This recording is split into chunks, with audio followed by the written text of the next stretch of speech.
ஒரு இது என்ன அப்படின்னா இது வந்து ஃப்ரெஷ் வாட்டர் ஜென்ரேட்டர் அப்படின்னு சொல்லிட்டு ஒரு ஒரு சிஸ்டம், அது ஒரு மிஷின் வந்து கப்பல்லையோ இல்லை போட்லையோ பயன்படுத்துவாங்க. அது என்ன செய்யும் அப்படின்னா கடல் தண்ணியை வந்து உறிஞ்சி எடுத்து இன்ஜின்லேருந்து வெளிவரக்கூடிய ஹீட்டை வந்து அப்சர்வ் பண்ணி அந்த ஹீட்டை வச்சு இந்த கடல் தண்ணியை ஹீட் பண்ணும்.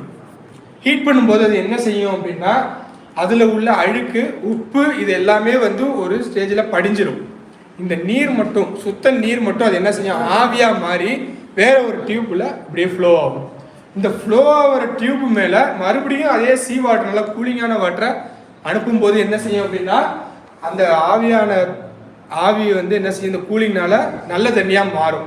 ஸோ இந்த சிஸ்டத்துக்கு பேர் ஃப்ரெஷ் வாட்டர் ஜென்ரேட்டர்னு சொல்லிட்டு கப்பலில் பயன்படுத்துவாங்க. ஏன்னா கப்பல் வந்து கண்டெய்னர்லாம் ஏற்றிட்டு போகுமே தவிர இந்த மாதிரி வாட்டரு இதெல்லாம் வந்து தூக்கி ஏற்றிட்டு போணுச்சுன்னா அது வந்து தேவையில்லாத செலவுகள், இன்னொன்று தேவையில்லாத ஃபியூல் கன்சம்ஷனை ஏற்படுத்துங்கிறதுனால இந்த ஒரு மிஷினை வச்சு என்ன செய்வாங்க, அதுக்குண்டான ஹீட்டையும் இன்ஜின்லேருந்து வெளியே வரக்கூடிய ஹீட்டை அப்சர்வ் பண்ணி அந்த ஹீட்டை வந்து அந்த கடல் தண்ணி மேலே அப்ளை பண்ணி அந்த தண்ணியை வந்து ஹீட்டாக ஆவியாக்கி ஆவியானதை வந்து திருப்பி குளிர்ச்சி நல்ல தண்ணியாக மாற்றிடுவாங்க. இதுக்கு பேர் வந்து